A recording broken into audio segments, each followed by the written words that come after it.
Hello there, fellow NPCs. I am Scythe, and today we're going to continue to play the ladder. In the last episode, we just found the body of Zachary Steele without his eyeballs in his jail cell. And the police, of course, believe it's the Anselm Butcher that has sneaked inside of the police station, unalived Zach as it were, and then sneaked out again. Not only that, they also think it's an inside job. How else would someone be able to sneak in like that? We know the truth, but Ashton is well aware that he cannot simply tell everyone that it's actually a ghost and me and all my friends are cursed. And he can't say that.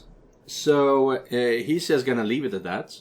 We have now returned to the Crawl Pub and have informed Isabella about this. So, and we also decided to go back to the Ermengard mansion, right? I wanted Isabella to come with us. I tried to make that happen, but I failed. So I think she might die actually, because the last something that Ashton said was that whenever I'm not around is at times something bad happens. So there's a chance Isabella might die. Because she didn't go with us from the beginning. Let's see how that goes. But now, let's go. I just hope I won't regret what I've chosen for myself tonight. Galway Shaw's Monday night crowd, although small and barely occupies a quarter of the whole pub, provides an ample enough cover for anyone who wishes to leave the place unnoticed. Just exactly what I need tonight, with the lively music and chatter. Slipping out, mostly unseen, becomes a piece of cake. Without much trouble, soon enough I find myself standing outside, under the chilly Luxburn night. A gust of wind picks up shortly after I step out, carrying the telltale smell of an impending rain. We're at about an hour or two before it starts. Yeah, the smell of rain is pretty nice, but it's also annoying because you know it's gonna rain. From the looks of it, tonight there will be another downpour, maybe even stronger than the one we've had this morning. On instinct, I hunch further into my jacket, hugging its thick material closer to my body while I weave my way through the lines of empty cars in the parking lot. The leather crinkles in my pocket with each step I take, though I'm paid no mind as I hurry towards my car. I nicked it minutes ago from Isabella's belongings on my way out. If this is all connected, I need this damn piece of paper with me. And that is the one reason why Isabella is gonna follow us later on. Why did you take the ladder? I cannot forgive you. And shit, something like that. I cannot believe you did this to me. I am responsible for this. I need to have the ladder. However ridiculous it sounds, I'm quite sure it won't be missed. I'm quite sure it won't be missed either. But I can't waste time here and wait for her to find out, can I? 4 hours is all I'm giving myself to get this done. Really now? 4 hours? That's interesting. Is that how police work works? That you have a set time like that? Yeah, if I'm not back within an hour, send the backup, or if I'm not back within the hour, leave me behind. Maybe. Regardless of how generous that is, each second just as important as the next. But as with every plan, problems crop up at the last second. It's practically a universal rule. And it does. In the form of a long, lone figure waiting for me next to my car. Oh, please, no. Oh, okay. Isabella turns just as I near, her mouth curving up in a small smile. She offers no greeting except for a shy tilt of her head. Even as my pace slows and I look at her with all the unvoiced questions in my eyes, she remains wordless. Merely throwing her head back and shifting her attention up at the starless sky when I come up to and stand beside her. Another gust of wind blows as she breathes out a sigh, weary, thick with something close to resignation. The breeze carries all of it away, while she hugs her arms close to herself to keep warm. Which raises the question why she's out here. The air is already heavy with the promise of rain. With clouds obscuring the view, there's really nothing left to look at but a dark blanket of nothingness. Still, she stands here as if she's intentionally waiting for everything to fall. That, or she's here for some other reason. Val, I can't bring you with me. I know. I won't ask you to. Go back inside. G will keep an eye on you while I'm gone. You can trust him. Don't worry. I will. In a while. I just want a bit of fresh air. By his car, though? Well, don't stay out there too long. It's going to rain soon. It'll probably be even heavier than the downpour we had this morning. You wouldn't want to be caught in it. I give her shoulder a reassuring squeeze before walking past her and heading to my car.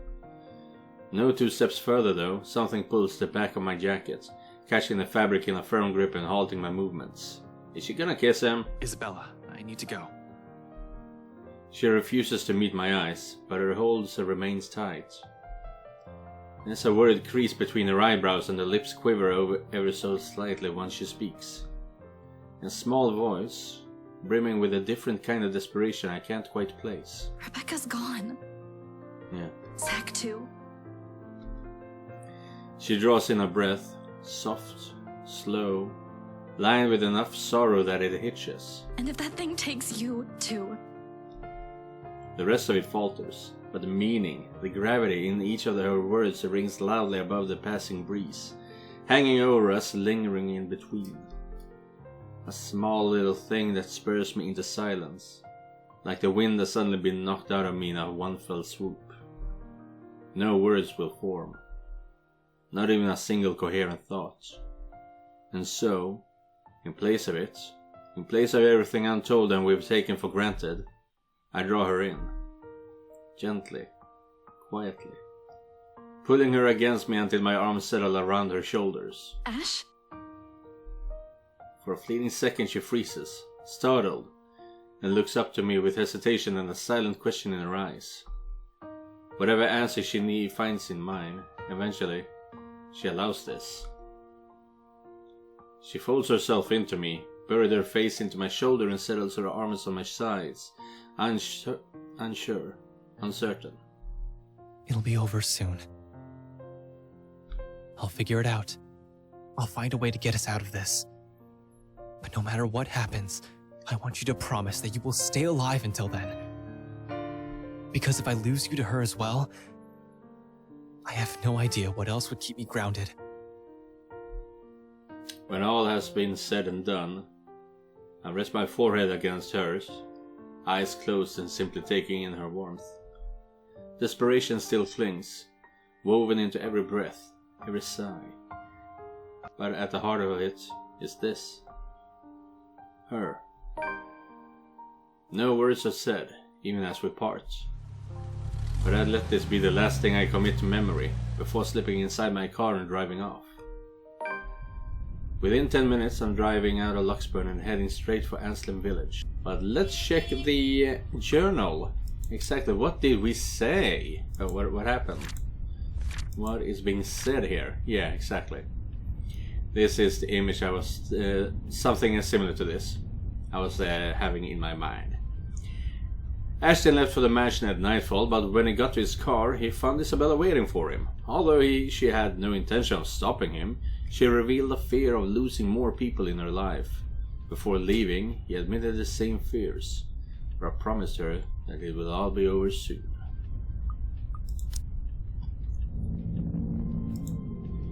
In the distance, flashes of lightning light up the horizon, wide and sharp against the black curtain of the night. Thunder threatens with a rumble, seconds later echoing along across the sky. And with one last roar, the sky opens in earnest. Oh!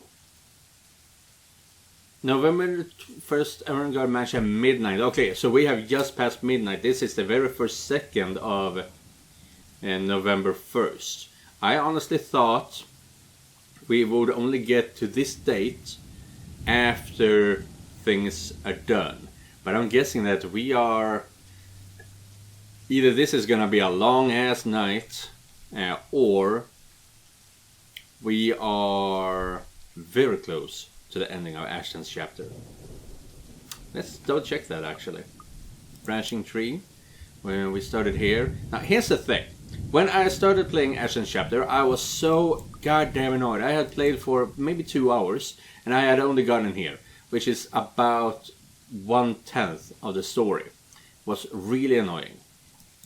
But with every story update, you're taking on different paths, which is what makes this game so game so great. But these chapters are so freaking long, and these branches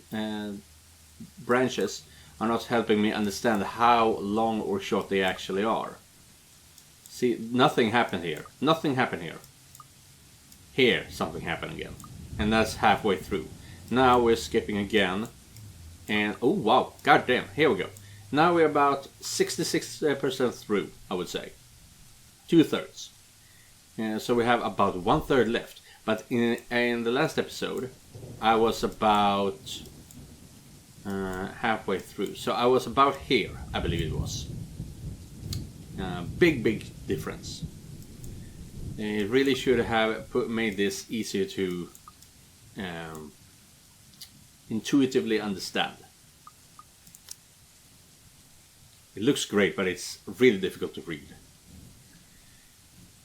The rain falling fast, steady sheets, creating shallow puddles on the dirt path, drenching everything the eyes can reach.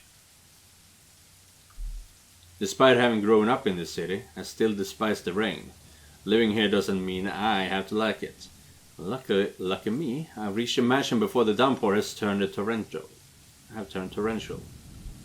The long slog from Aslan village by foot has already been made difficult by the light drizzle and biting winds buffeting against my body every few seconds. Now, why does this place look even more haunted than before? Haven't they been able to renovate it yet? No, it's only been a few days. By the time I found cover under the trees lining the vicinity of the mansion, my shoulders are already drenched. My hair is also sticking against my skin and out in every possible direction. Thankfully, the leather, taser and gun I brought with me has remained relatively dry. That's the most important thing.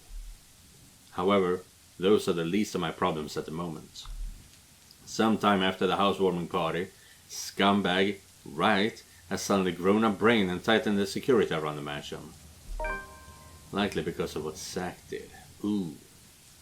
Sorry, Ashton. A guard is now stationed in every possible point of entry. The main entryway, the back door leading to the kitchens.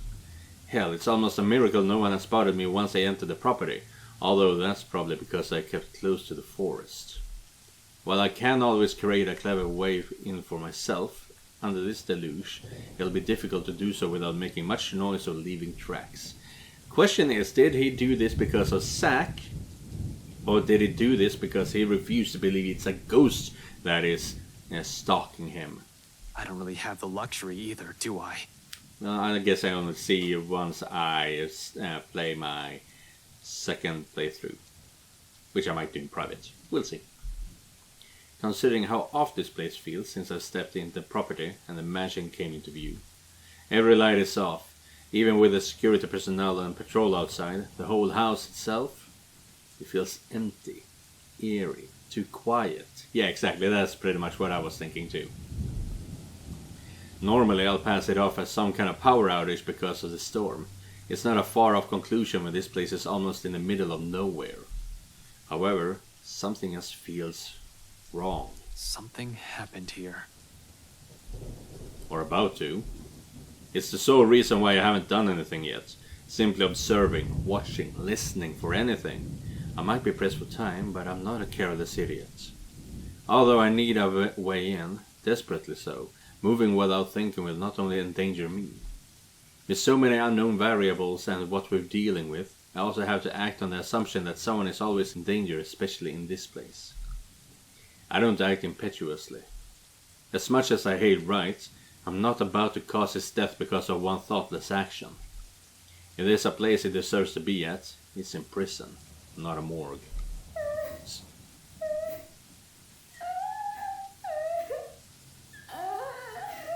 Fuck you. So when a hoarse, painful sob suddenly rings out above the loud pitter-patter of rain, Only then do I stir. A woman. Perhaps a servant? It's coming from the forest. That's right up ahead, in fact. Not too far from the house. Regardless, I give the place a quick, wary glance before following the noise. Carefully, keeping to the shadows, one cautious step after another. Louder and louder it goes as I near. Yeah, until it abruptly turns into a loud, desperate, anguished cry. I break into a run. One nervous hand ready on the gun holstered at my hip, and the other raised for balance as I scurry across the dense understory. Dead leaves crunch on my shoes, but I paid no mind. There's only the voice, the woman, and nothing. Abruptly, it all stops and I'm wet with a sudden hush. Blank. Empty. Almost deafening in its stillness, even with the labored breathing and pounding heartbeats against my ears. Behind me, another branch breaks and... Help me. Really? I mean... we've been working towards that goal in a sense. But this is the first time it feels like she's actually asking for help. Because of this. Dread surges within me while I spin around and take a hard step back, ignoring chilly pinpricks crawling at the back of my neck. But before I can even meet her eyes, the world unexpectedly pitches sideways. Tilting. And tilting till the ground beneath me finally crumbles. My hands fight for purchase, only to meet air. By then, it's too late. My foot slips further and the rest of my body follows. Dark spots blur the edges of my vision. Black tendrils twist and coil around my limbs. Soft footfalls echo from the far distance, scurrying, scampering, moving in an odd rhythm with the sharp piercing notes of her laughter. But more than that are the voices, lacing venom inside every crevice in my head. Murmurs that jeer, scoff and deride. Over. It's because you didn't listen. And over. It's all your fault. And over again. Why won't you believe me?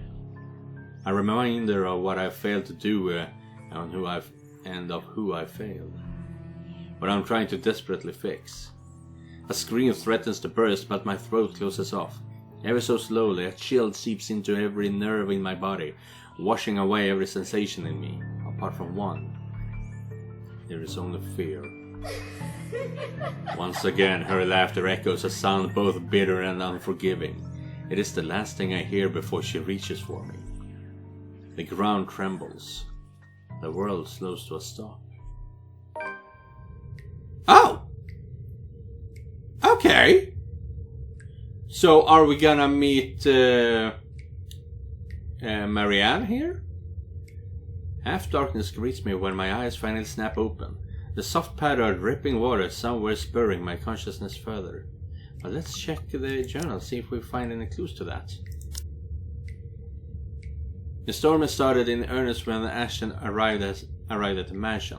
While trying to find a way in, the detective noticed the eerie silence that had enveloped the place.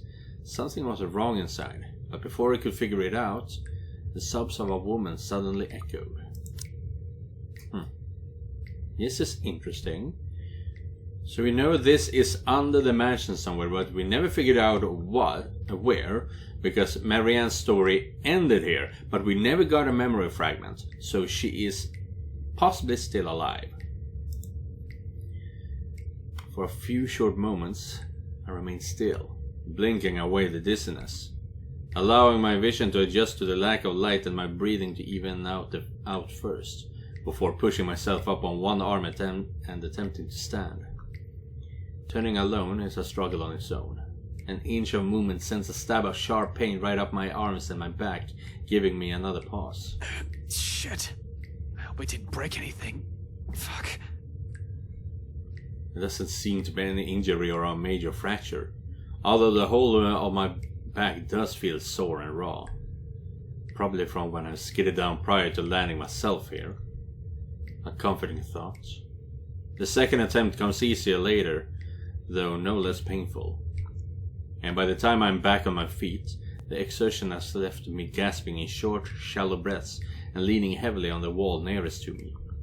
Behind me, a light draft blows in from where I've fallen in. Coming in short, sharp bursts into what's apparently an underground tunnel and brings in the fresh earthy smells of rain from the topside. Regardless, it fails to mask the old, musty scent of the place. A mixture of mold, mildew, dust, grease, and something distinctly foul. Like death. More worrisome than the putrid, festering smell, however, are the cells that line both sides of the tunnel. Under the dim light, I can barely make out what's inside of some of them, but I already have a few ideas, all of which I refuse to delve into at the moment. Knowing how long this mansion has stood, somehow, no matter how unexpected I finding this existence of this place is, it isn't too surprising. I wonder if Scumbag knows about this. Maybe, depending on how close he is to the ghost. Takato? Something. Probably not, unless he's also the kind of person who takes joy in inflicting this kind of suffering on others. I don't really think so. He's rotten to the core, but not that rotten. He'll probably balk at this, move out at the first opportunity, and have it demolished. The very idea of what has occurred in this place years ago makes me reel as well. I've known long ago places like this tend to hold secrets. Is though? If this is just the tip of the iceberg? I fear what I may discover in the mansion itself and the tale behind that fucking letter. But fear is inconsequential. As unpleasant as the sight of this is, this place might also be the only way for me to get inside unnoticed. Sighing and taking one last gulp of clean air, I push away from the wall and delve deeper into the passage. Let's just hope it'll be smooth sailing from here on. Turns out, that alone is too much to ask for this early. There she is. Now 20 paces into it, another sound abruptly rises above my footfalls. Rebounding of the hollow walls and echoing inaudibly across the whole span of the tunnel, before fading away as swiftly as it rang. I paused nevertheless, straining my ears for more of it, while I gradually moved my hand to my side, slow and steady until the tip of my fingers brush off the gun's handle. Although cold against my skin, it's the closest thing I have to comfort at the moment. For a long minute I await, holding my breath, watching every form, edge and shadow at the corner of my vision for any movement. After a heartbeat and nothing, I allow the tension to ease out of me in the form of a long, slow exhale that reverberates around the whole passage. Who's there? Perhaps it's because of what has happened earlier and how I've ended up here, or maybe it's because of my training. But in spite of the panic and fear in that voice, I don't immediately answer. Instead, I pull my gun free from its holster and wordlessly draw closer to where the voice rings out once again. Afraid. Frantic. Weak. I'm asking you a question. Who's there? It's only after I've released the safety do I answer, while continuing my approach in a careful, steady pace. I think I should be the one asking you that. Who are you? Show yourself! I can't! I'm stuck in here! Well, a ghost will definitely not be saying that, or have a conversation like this, or be stuck anywhere. And as if to prove her point, she extends her hand from one of the cells ahead and waves. Then she pulls back, grips the iron bar and rattles it lightly. I can't get out! Can you help? Oh! In 5 quick steps, I'm standing in front of the cell, and sure enough, a woman's inside. Slumped on the floor, holding the bars with shaking hands, clinging to it as if it's the only thing keeping her upright. Not just any woman. You? McLaughlin? McLaughlin is a different person. The same one I met at G's 5 days ago. Smashed drunk and babbling her frustration about her employers. Holmes? No, not McLaughlin. McCullough. Marianne McCullough, famous interior designer extraordinaire. Not so extraordinary now, with how exhausted and feeble she looks. Trapped in a jail cell of all things. Her breathing's shallow and there's a paleness to her complexion. Sunken eyes, cracked lips, dry skin. All signs pointing to starvation and dehydration. Let's see, how long has she been down here? I believe there was a note, there was a journal entry with a camcorder.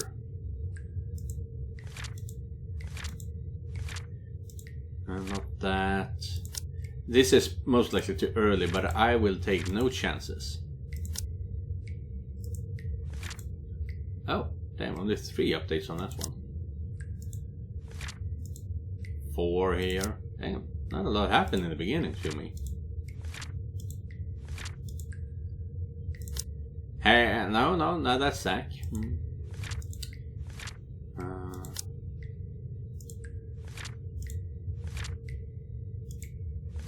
Yeah, this episode was absolutely heartbreaking. Oh my god. Here we go. Oh wow. 1, 2, 3, 4 days ago. We met her 5 days ago, and the day after, she got stuck down here. God damn. That is just so bad. What? You... How long have you been stuck in here? 3 days? 4? I don't know. I have no idea anymore. I just fell in and that woman... Whatever. Can you get me out of here? Please.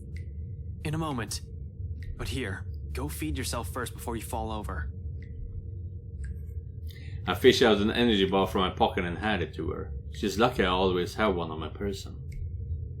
For sudden emergencies or extended stakeouts, a little sugar to keep me going. Like a starving person, she wastes no time making a grab for it, unwrapping it straight away, and taking a whole mouthfuls of it. Relief washes over her face on the first bite alone, although she's going to need more than that if what she said is true. But for the moment, it's enough to keep her alive. That is true, because one thing that is said is you can survive 3 days without water and 3 weeks without food. I think it's something like that. So she is 3 days without water. She is very close to death, in a sense. It's like the rule of 3 or something like that. Survival of 3. Good thing she seems to have the sense to prioritize survival over comfort, if the puddle in the corner cell indicates anything. Without water, the human body can only survive 3 days. No food, and I'll give it an average of 3 weeks, though even then, it won't be a great experience. Granted, some have survived longer than that. She's still fortunate I found her when I did. Now, to get her out. My bobby pins won't be of any use here. Not like I need it. Unlike the ones we have at the precinct, a simple barrel hinge holds the gates to this cell together. Even without any special tools, I'll be able to lift the door and free her. However, with how heavy it seems, I'll need a lever of some sort to help. What are you looking for? Some That's cute. wood, a 2x4 I guess, a plank or a pipe. Anything I can use as a lever. Lever. English, British, American English? Wait here. The hallway yields nothing but dust, dirt, and a few rusted chains scattered about. While I may find something in one of the open cells, I'm reluctant to check or even step in. We can't have another person trapped in here, however McCullough ends up inside. Well, there's no... My head snaps back to her. McCullough extricates a wooden board from under the mess of hay and twine near her. A foot manacle, as I think it's called. No, it's not called that. But you put your foot in there and suddenly you cannot move. You're not even allowed to move inside of your cell, essentially. Without prompting, she slips it through what a little space there is in between the bars. It's short, but appears thick and sturdy enough for me for my intended purpose upon closer inspection. Good enough. I hope. I get to work at once, anchoring the other end of the plank at the base of the door and applying ample force on the other end. It takes a bit of effort, no kidding about the heavy part. Still, a grunt, a gasp, a creep. In a matter of minutes, with a little help from her on the other side, the door eventually lifts off its hinges. It falls on the ground with a loud, ugly metallic thud, but the sound of it puts elation on McCullough's face. She doesn't even ask for help, and as soon as she can, she hastily crawls out of the prison she has accidentally found herself in. More than happy to get out of it, despite lacking the strength to stand firmly on her feet. Thank you so much. Prison break. After the second day, I was so sure I was going to die in there. If you didn't show up, today, I don't even want to think about it. Oh wow, she even lost color in her face when she said that. How did you even end up here? For a second she appears hesitant, looking away and fumbling awkwardly with her fingers. I was looking for something. Yeah, your ex-girlfriend that you never actually made your girlfriend because you were afraid of being a lesbian. Someone. A contemplative expression flickers in her eyes, something that's close to wistful, like when a person remembers a memory she's fond of. It doesn't last too long, but it still leaves me the impression that I've suddenly walked into something private. Something deeply personal for her. I'd rather not ask. So this whole tunnel, at the end of it, it leads right inside the mansion? The wine cellar. Right into the kitchen, then. There's a door of some sorts. I don't know. I think I pulled or pressed something somewhere. I was in a hurry. And I'm not sure if it'll open from this side. Hell, this place wasn't even in the floor plans. Oh, that's unfortunate. What do you mean? There we go. Damn, that took some time. Does that really matter now? We have to get out of here. People died in this place. Kids! Oh God! Kids! I could have shown you, but that thing won't turn back on anymore. It's like it only waited for me to see it before shutting down or something. How long has that thing even been in there? But those poor kids. All because of that thing. Wait, hold on. What are you talking about right now? The bloody letter!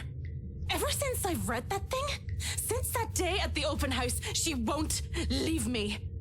But it should be fine now, right? I broke it. I broke all of it. She shouldn't be able to do anything now. Sorry. And this is also a part why I didn't really like McCullough, because she is stuck in her fantasy world where she's stuck in a high fantasy kind of curse in her mind. But this is not the case. She is stuck in a horror story. And she refuses to believe that something outside of her fantasy is going on. So she thinks she solved it, but no, she didn't solve shit. McCullough, one at a time. It's all that fucking paper's fault! Oh God! Oh God! Dear Lord in St. Adelaide, bless those poor souls. We're not safe here. We need to leave. If we stay here any longer... McCullough! No? Okay, I thought we were gonna hear her laugh. Abruptly, she stops, looks back at me with wild, panic-stricken eyes. I've seen enough of it so many times these past few days. From my own friends, even. To know she has seen things. It kinda easily make any person go mad. And perhaps, we slowly are. The longer this takes, the longer our descent into it becomes. I can't even tell which one's worse. Death or this. Seems like no matter what we end up with, there'll be something horrible waiting for us. I need to hurry. Listen, I need to get inside this place, and you're more familiar with its layout. If you can help me... What? No! Why would I go back? Are you sure you haven't gotten raving mad yet? No, I'm not sure about that. An exit's right here. And this business with the letter has to end at some point. Look, I know you're not very fond of Luke Wright. Damn right I'm not. He can just go. But are you really sure you want to leave him like this? And what about his wife? It strikes a chord. She falters, grows quiet at the tension as the tension lifts from her and her shoulders slump. I do understand her issues with this. In fact, she doesn't have to go with me. Only tell me enough info so I can figure it out on my own. She can always leave afterwards. Be done with this whole damn mansion and letter. The other end of this tunnel leads right into the forest. It'll provide ample cover for her to be able to slip out of the property unnoticed. All the same, she steels herself and squares her shoulders. Just until the kitchens. That's more than enough. She nods, albeit weakly. Then, without another word, she gestures for me to follow, leading me further into the passage. Now, let's check the journal update, because I think we're gonna be done with this episode soon. After his fall, Ashton found himself in an underground passage when he came to. There, he encountered Marion McCullough, who got trapped into one of the jail cells for several days.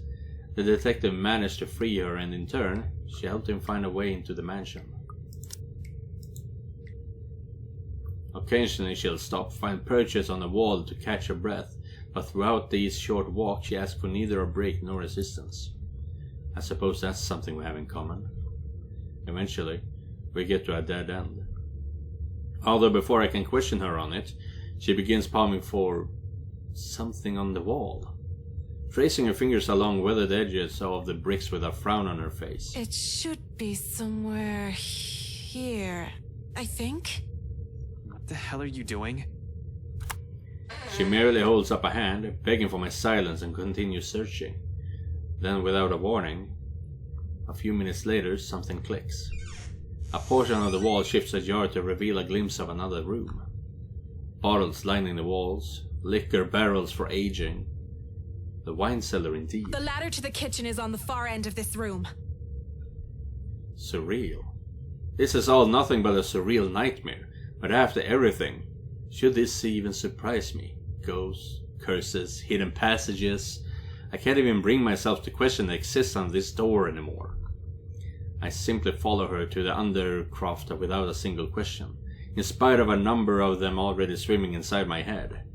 As a kid, I used to crave for this kind of adventure.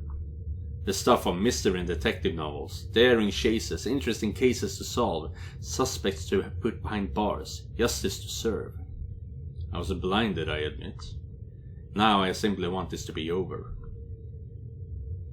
We leave the door open in case there's a need for a quick exit. Especially after she mentioned it's only by chance she has been able to open the door last time. But that is where I cut off for today's episode. We are nearing the end of the curse in total. All depending on how long the Luke chapter is gonna be. But we are getting damn close now. Yeah, it is great. That's all I can say about it. And if you want to watch more of this game series, you have to come back in the future. And remember, just because you're not the main character, it doesn't mean you're not important. Goodbye, everyone.